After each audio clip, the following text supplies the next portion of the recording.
Hey guys, thanks for watching. As usual, please like and subscribe if you like the content. Feel free to check out any of my other reviews of The Mandalorian, Book of Boba Fett. I have other Star Wars videos as well about various topics, as well as my sequels reimagined, where Luke Skywalker is actually Luke Skywalker. Finn becomes a Jedi, and Rey actually has an arc that's interesting, as well as Kylo or Ben. He's not Kylo in mine, but anyway. So let's get into this. So Mandalorian season 3, episode 4. And so Bo and Mando are Mandos again. This is what happened in the last episode because they bathed in the waters and they have their helmets on, and the science guy is having his mind cleanse. The New Republic is giving him electroshock therapy because they're literally exactly like the Empire, and for some reason he's the only cloner guy in the galaxy that can do the job they need him to do. Because the galaxy's so small, there's only one guy, and they really need him, even though he's a criminal who ran experiments on children. But anyway, whatever. So start off, the helmet cult is growing, and no idea where all these new Mandos came from. It was about 15 when they got there, and now it's like 50, and they're working on their fighting skills, and the kids are fighting. And I don't know why their armor sucks so bad. Like, they live here with the armor, and I don't know, it just looked cheese to me. It looks cheap, but whatever, that's just me, fine, whatever. And then Grogu's sitting alone on the beach, and then so then so then Mando brings Grogu over to where there's a couple teenagers fighting, or training, fighting, whatever, hand-to-hand combat, and he wants Grogu to learn the ways of the Mando. So it's the Mandalore, so he says Grogu is the next challenger. And he sits this baby down in front of this kid, this teenager. You're just like, what is this? Oh, he can't physically fight the other kid, so of course he's just going to use the Force. We already know this. Like, what is he training for? He doesn't need any of this. Like, he's a baby, first of all, and why would he need this? So I don't know. I don't know how he's using the ways of the Mando if he's just going to use the Force anyway, which is exactly what happens. And it looks so dumb, sitting the baby down there anyway, and then Bo-Katan, who remains the only reasonable, not lunatic on the show, is like, I don't think this is a good idea, man. And then Mando's like, he needs to rise in the ranks, or whatever, and you're just like, he's a baby, man. And then anyway, he could just pick the other kid up and fling him into a wall if he wanted to with the Force. Like, this is ridiculous. Anyway, so they decide to have a fight using training darts, like, which again, he'd never use those. He doesn't need them. And Bo puts this dart shooter on this baby's wrist. It's just, oh man. I knew the whole thing with Grogu becoming a Mandalorian was going to be dumb because he doesn't need to do any of this. The kid can stop a Rancor from attacking with the Force. He can pull apart a gigantic droid that, in Book of Boba Fett, he pulls this massive bolt out of a moving droid to stop it. Like, he doesn't need this dart thing. Like, so then, oh man, so then this baby in front of this 13-year-old, and then there's, I guess, paintballs in Star Wars, so that's what they're using to train, and Grogu gets hit, and he looks up at Mando as if to say, why am I doing this? I could just kill him with the Force. This is dumb, and all the adults in the room are standing around watching a baby fight a 13-year-old. And then Grogu starts jumping back and forth over the kid with this big jump move that he did when he saw Afro Lady. And again, it just looks like a stuffed animal being thrown around. And, my word, this is just cringy levels. And then he lands and shoots the kid 3 times and wins. And I'm not sure why the other kid only shot him once each round. Because I guess he could have shot him 3 times, but he just shot him twice. So Grogu could win. Because he had to win.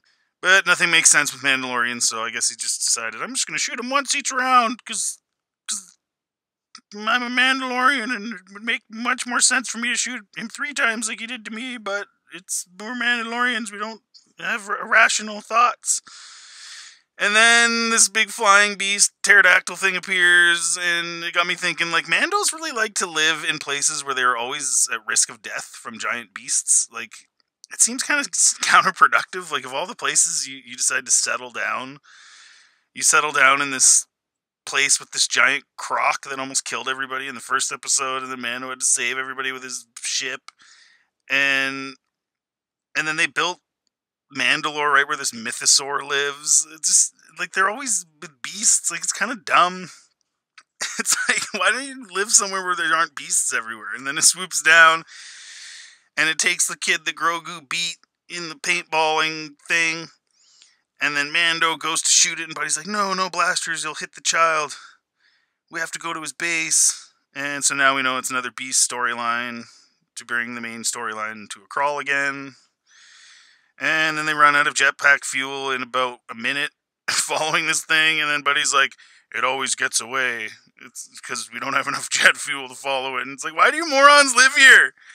If this thing is swooping down, so it always gets away. So this has happened before. It's like, if this thing is swooping down and taking kids and taking them from you, why are you living on this stupid beach? Like, go somewhere else. It's dumb. And then Bo comes flying overhead with her ship to get it, and you're like, yeah. If you always run out of fuel chasing this thing, why didn't you guys just suggest the ship from the beginning? Like, it doesn't make any sense, and now I guess they have to walk back to the beach now in, like, the hot sun with all their armor on. You figure it's got to be, like, 10 miles or more. It's like, what is this? And then she comes back after seeing where it lives, saying that they should set up a hunting party. And you're like, what? Wait a minute, so you just left the kid to get eaten by the beast? And they're all moving so slow and casual while this kid is getting eaten alive, I guess? Like, no one has any urgency. It just makes no sense. I mean, why wouldn't she just tell the Mandos to get in right at the start? Like, when she went running to her ship or whatever, why didn't she just say, hey guys, get in, we gotta go get him?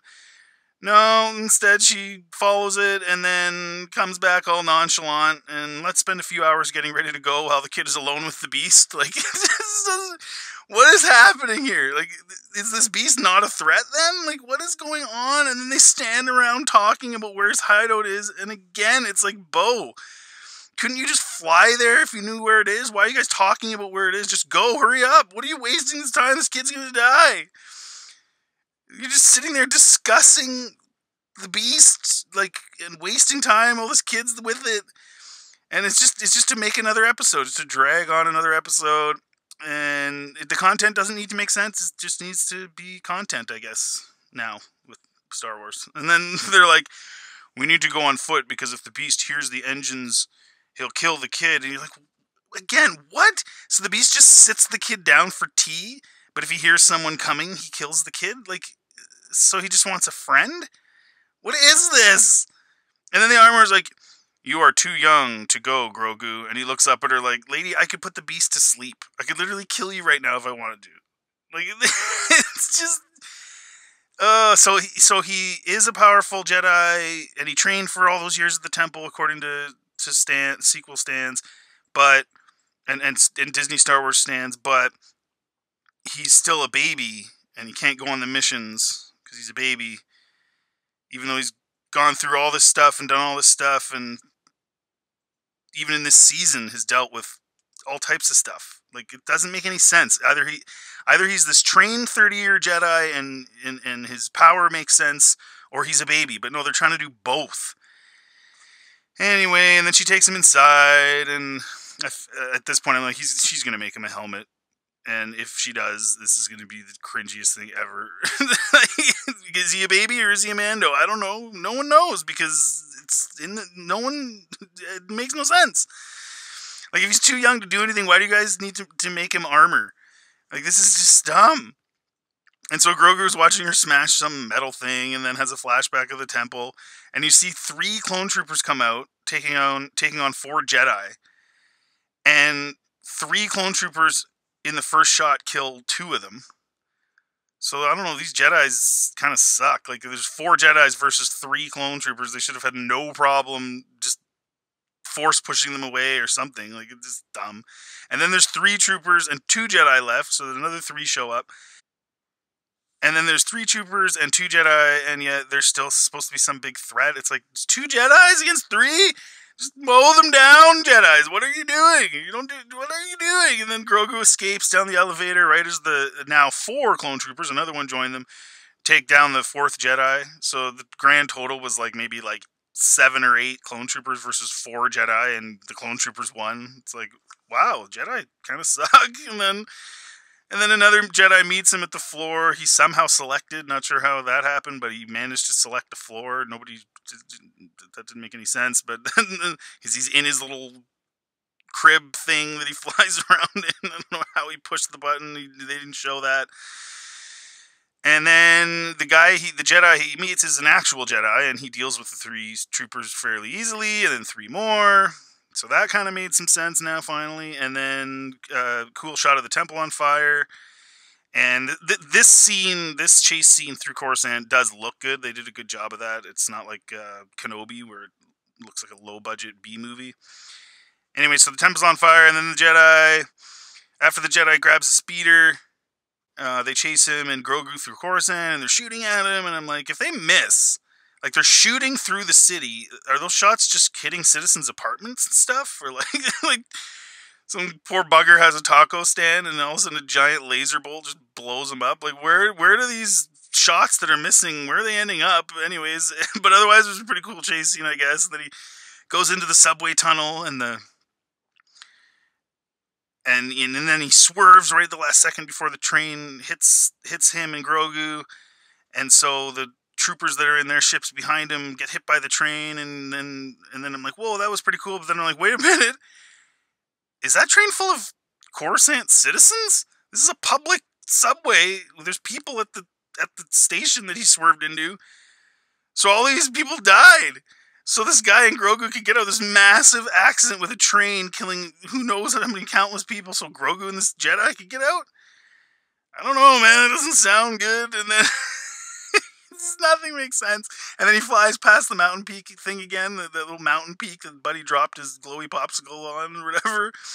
Did you touch the peak? It's like, hey, audience, did you see it? Did you see the mountain thing?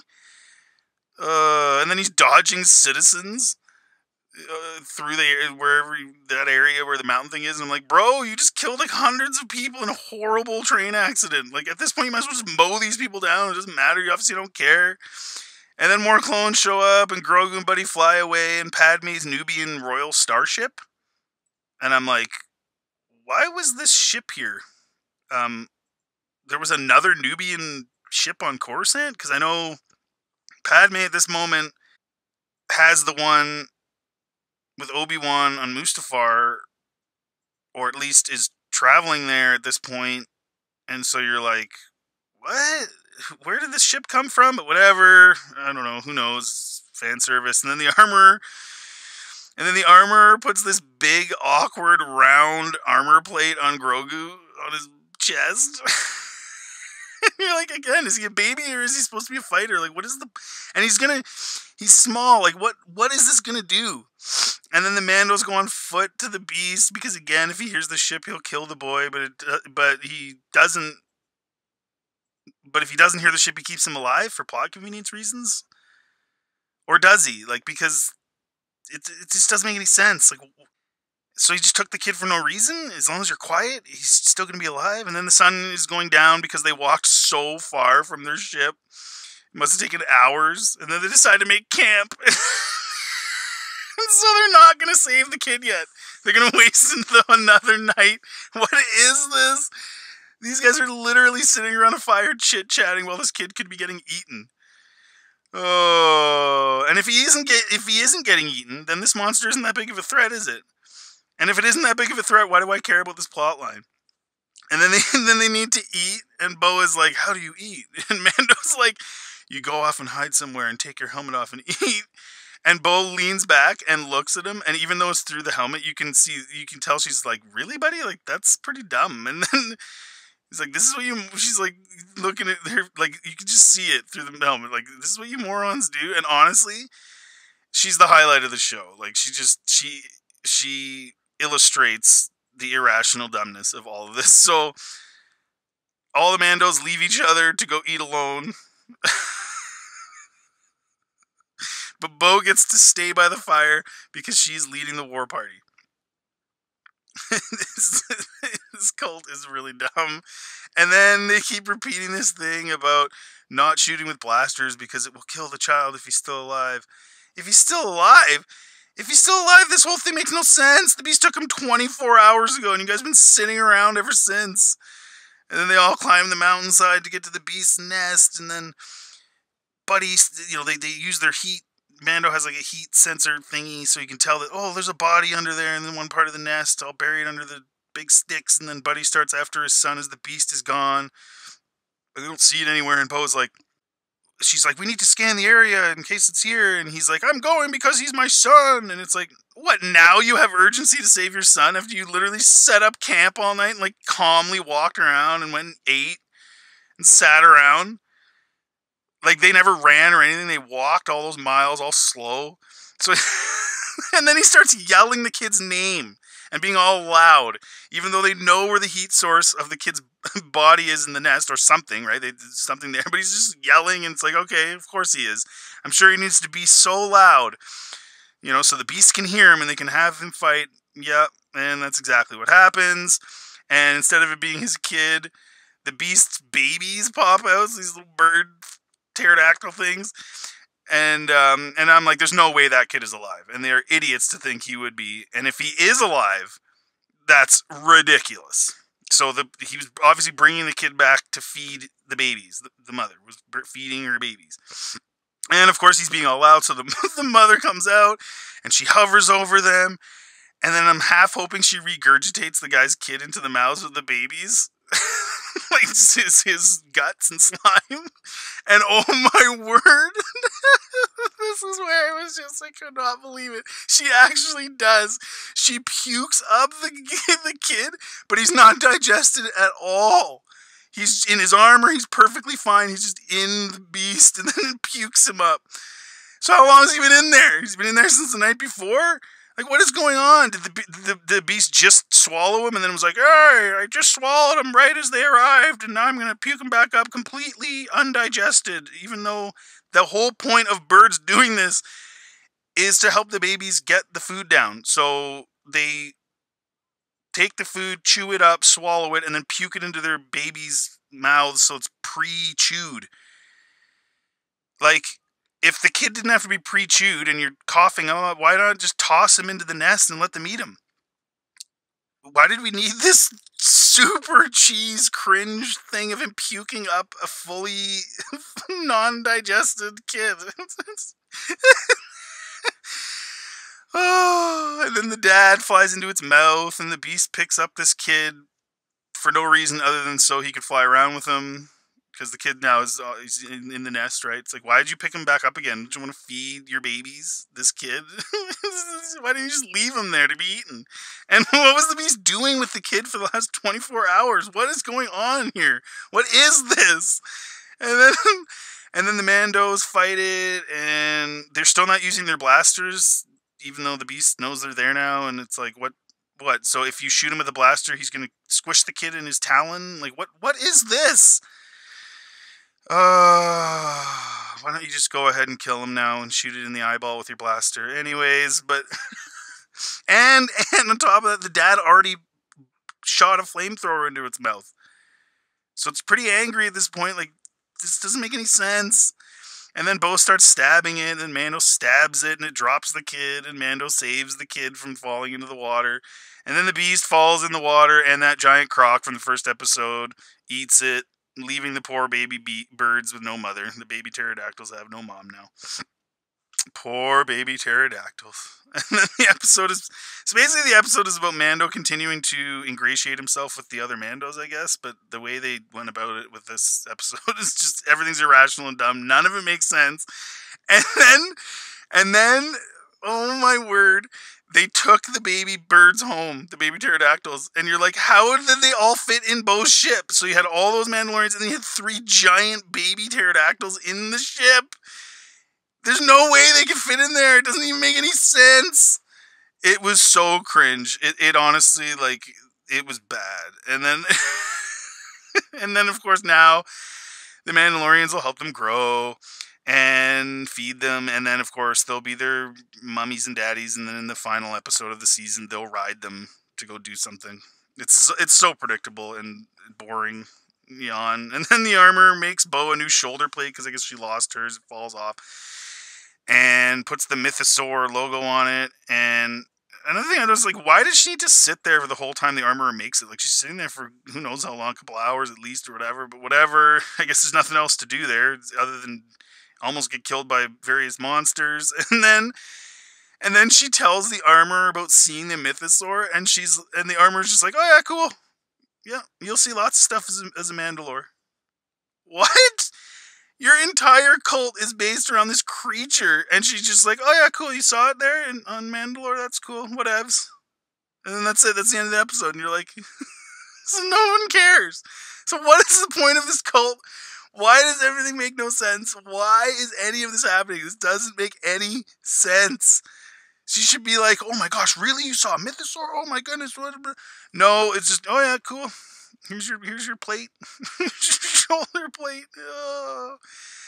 Oh boy. So this episode was pretty bad. Nothing made sense. And everything's backwards. Mandalorians are irrational and make no sense. And it was kind of a waste of an episode. Like, what was the only purpose of this was, again, to make Mando ingratiate himself. And then we see how Grogu escapes. But I mean, we knew he escaped, so who really cares? Like, whoop-de-doo, he flew him off Coruscant. Okay, well, we knew at some point that had to have happened, so it's like, okay, yay. Anyways, thanks for listening, guys. Have a good day.